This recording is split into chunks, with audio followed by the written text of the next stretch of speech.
Learn English naturally, just by watching. Let's improve your English together, one real-life video at a time.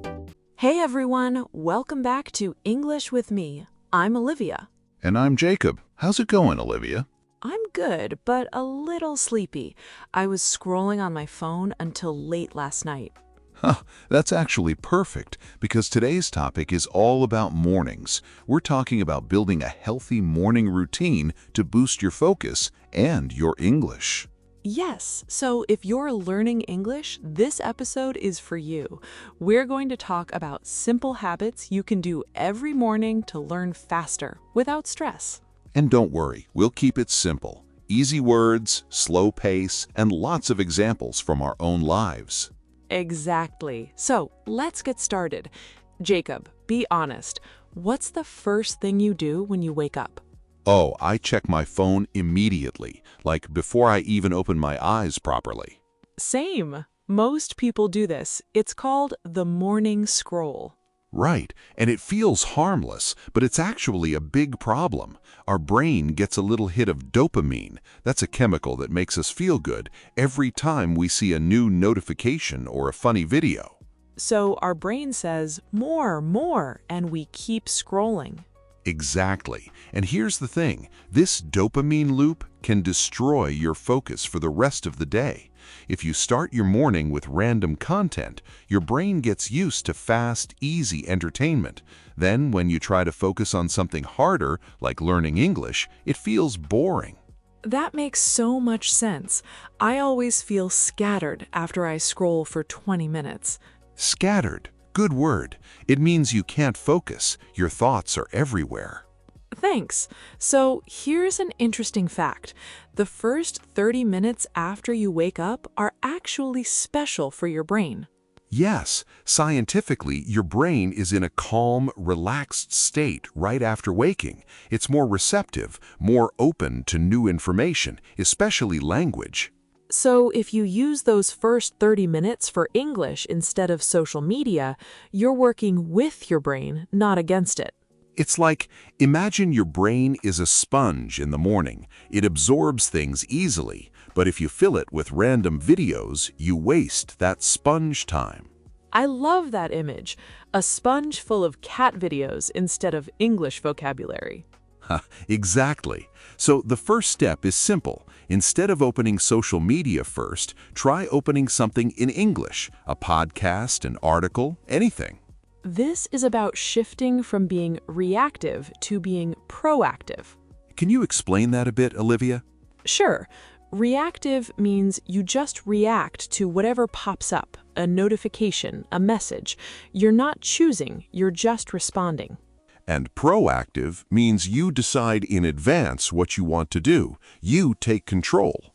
Right. So instead of letting your phone control your morning, you control it. You choose, this morning I'm going to listen to 5 minutes of English. I actually tried this last month, and it changed my mornings completely. I felt calmer and more focused at work, too. That's amazing.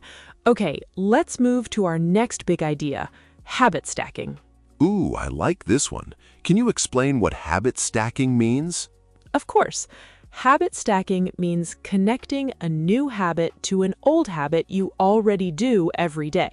So, for example, you already make coffee every morning, right? always. Coffee is sacred to me. I believe it. So while your coffee is brewing, that means while it's being made, you can listen to something in English, maybe a short podcast or a news summary. That's so smart, because you're not adding a new task. You're just adding English to something you already do. Exactly. The coffee becomes a trigger. It reminds your brain, okay, now it's English time.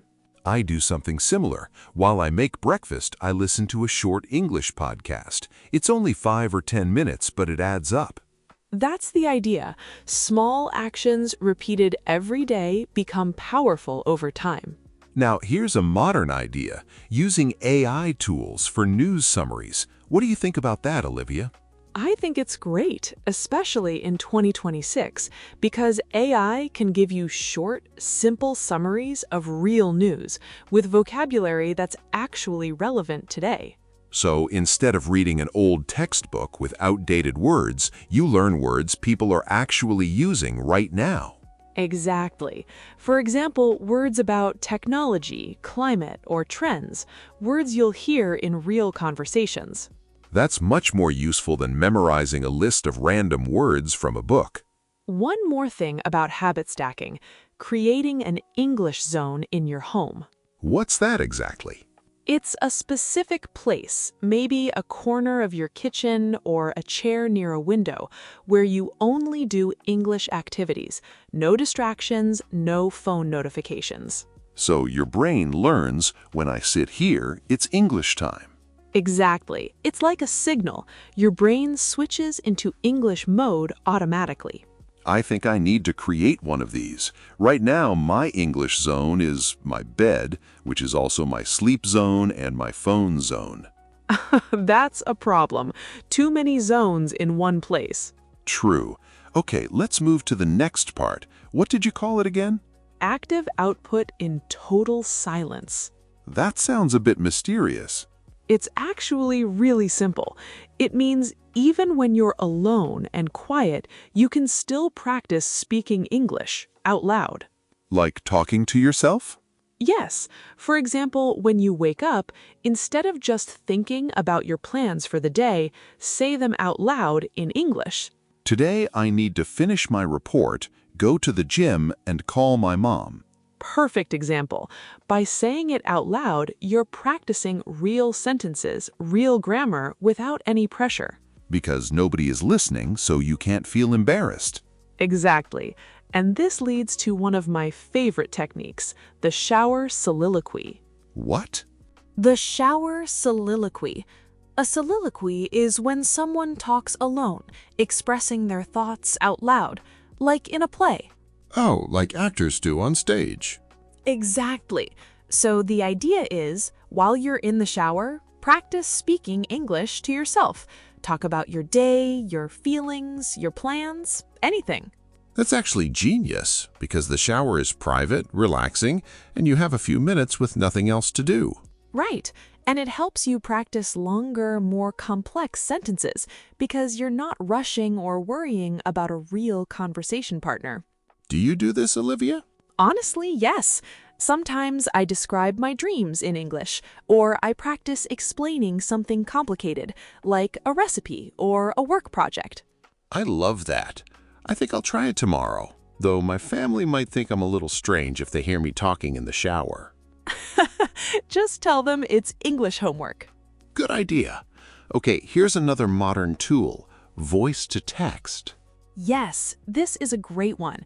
So every morning, you can record yourself talking for just 1 minute, sharing a thought, an idea, anything. And then what?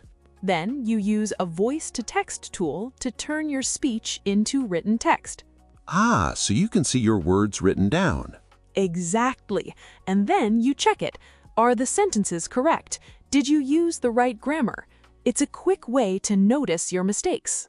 That's a really practical tip. It combines speaking and writing practice in just 1 minute. And it's not stressful because it's just for you. No one is judging you. I might actually start doing this. 1 minute a day isn't much, but it could really help. Exactly. Small, consistent actions. Okay, let's talk about something we all have, dead time. Dead time? Like time when nothing happens? Yes, exactly. Time during your morning when you're not really doing anything important, like during your commute or while you're making breakfast. Oh, I have a car, so my commute is 20 minutes of just driving and listening to music. Perfect example. Instead of music, you could listen to pronunciation drills, short exercises that help you practice specific sounds in English. That's true. I don't have to look at anything, so my ears are free to learn. Exactly. I don't drive, so for me, dead time is more like waiting for the bus or making breakfast. What do you do during that time? I usually do quick pronunciation practice, repeating tricky sounds like the TH sound in this and that.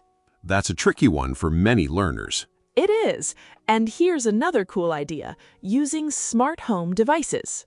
Like a smart speaker? Yes, you can set it up so that every morning at a specific time, it automatically plays an English podcast, like ours. So you don't even need to remember to do it. It just happens automatically. Exactly. It becomes part of your routine without effort. That's really useful for people who are busy or forgetful in the morning, like me. I know that feeling. Okay, one more idea here. Learning trending idioms. What's an idiom again for our listeners? An idiom is an expression where the words together have a different meaning than each individual word, like break the ice, which means to start a conversation in a friendly way. Right, it doesn't actually mean breaking real ice. Exactly. So in 2026, there are new idioms and expressions becoming popular, especially online. Learning a few of these every week keeps your English modern and natural. That's smart because sometimes textbook English feels old-fashioned compared to how people actually talk now. Totally. Okay, let's move to our final big idea, long-term fluency. This is the part I'm curious about. How do small morning habits actually lead to big results? Great question. The first idea is tracking your morning streak. Like counting how many days in a row you do your morning English practice? Exactly. Many apps let you track streaks, and seeing the number grow is very motivating. I love streaks. I get strangely competitive with myself. Ah, me too. And over weeks and months, these small daily sessions add up to real noticeable progress. It's like saving money. A little every day becomes a lot over time. Perfect comparison. But, and this is important, we also need to talk about balance. What do you mean? Well, some weeks you'll have more energy, and other weeks you'll feel tired. It's okay to adjust your routine. So you shouldn't force yourself to do an intense session every single day, no matter what. Exactly. If you're exhausted, maybe just listen to 5 minutes instead of 20. The goal is consistency, not perfection. That's really important because if it feels like a punishment, people give up quickly. Right. We want a healthy relationship with English, not a stressful one. And finally, how does this morning energy carry into the rest of the day? That's the best part. When you start your day with intentional English practice, your brain is already warmed up. Throughout the day, you'll notice English vocabulary coming to you more naturally, at work, in conversations, even in your thoughts. So English starts to feel less like studying and more like a normal part of your life. Exactly. A natural tool, not a chore. I really like that idea. Okay, should we do a quick recap for our listeners? Yes, let's do it. So first, avoid the morning scroll. Don't start your day with random social media because it can hurt your focus. Second, use your first 30 minutes wisely because your brain is extra receptive to new language right then. Third, try habit stacking. Connect English practice to something you already do, like making coffee or breakfast.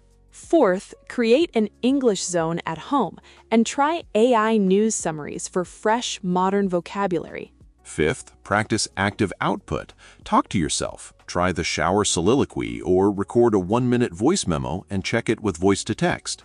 Sixth, use your dead time, like commuting or making breakfast, for pronunciation drills and trending idioms.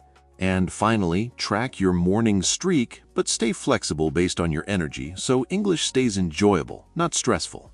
That's a great summary. These are simple changes, but they can really make a big difference over time. Definitely. And remember, you don't have to do everything at once. Pick just 1 or 2 ideas and start small. Great advice. Okay, everyone, that's it for today's episode. Thank you so much for listening to English with me. We really hope this episode gives you some practical ideas for your mornings. If you enjoyed this episode, don't forget to subscribe so you don't miss the next one. And if you have your own morning English habits, share them with us. We'd love to hear your ideas. Until next time, take care and remember, every small step counts. See you soon, everyone. Bye. Bye-bye.